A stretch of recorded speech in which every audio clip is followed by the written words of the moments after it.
كنذكروا اسبانيا لما جات هزت دوك المخازنيه من جزيره ليلى وصاحب الجلاله باقي في العرس ديالو.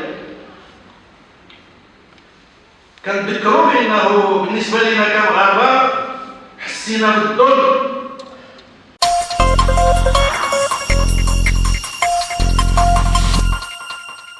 الجانب العسكري كنا عارفين بان الدفاع عن القضيه الوطنيه ينطلق من اصرار المغرب على الحلول السلميه وعلى استتباب الامن والسلام بشير في المنطقه.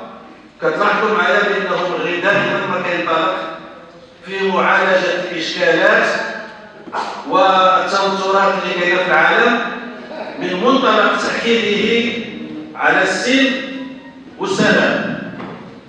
ولكن بغيت ناكد لكم واعيد ما كان يقوله الاخ تهاب الخياري لما كان امينا عاما مؤسسا للحزب.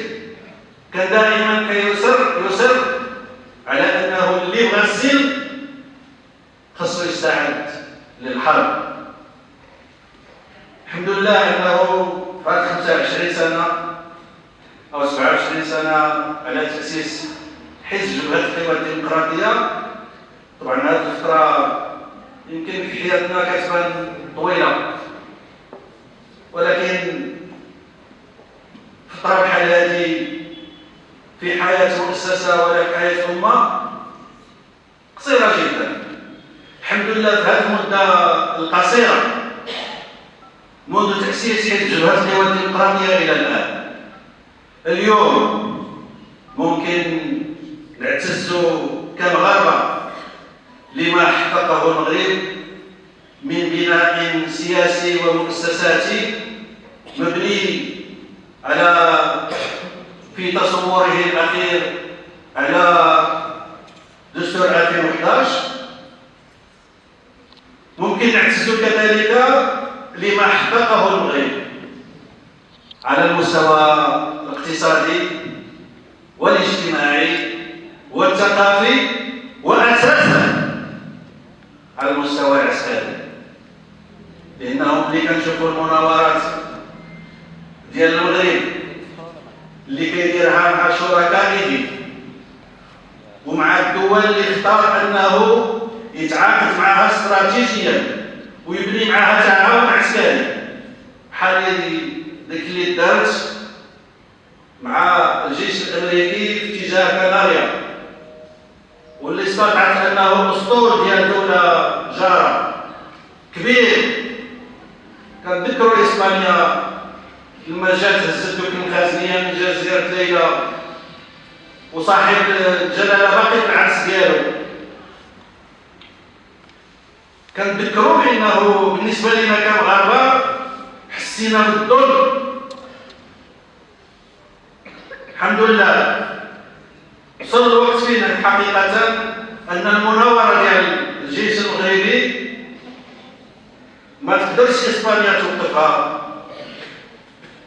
غير اسبوع هذا تقريبا المناوره اللي دارت الجيش مع الجيش المغربي على الحدود الجزائريه، واللي اعتبرت انه الا ما سكتوش الموتورات ديال لي رادار ديالهم يعتبر اعتداء على المناوره السلميه اللي دارها المغرب، وخلى جيرانهم اللي كانوا كيعتبروا بانهم قادرين يشدونا في 24 ساعه يخضعوا للامر الواقع.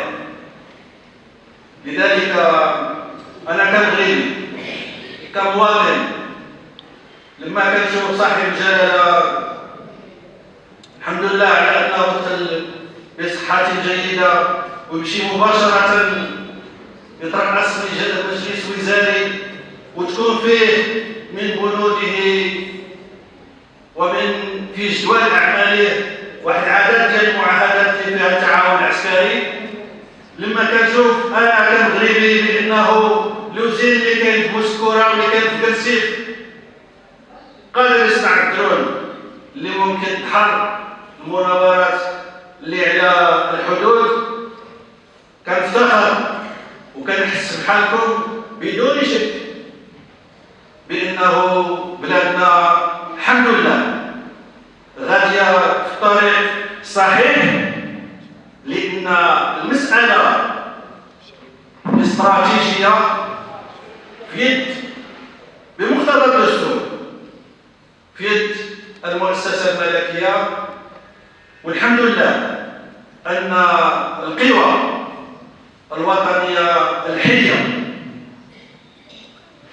كيبقى مع هذه المؤسسة روابط ما يمكن نقراوها إلا في السياق اللي خلات رئيس الجمهورية الفرنسية لما يجي للمغرب في زيارة بعد شد وجد يعترف في البرلمان المغربي بأن الدولة المغربية في كينونتها وفي استمرارها صابت تحت قيم الجمهورية الفرنسية.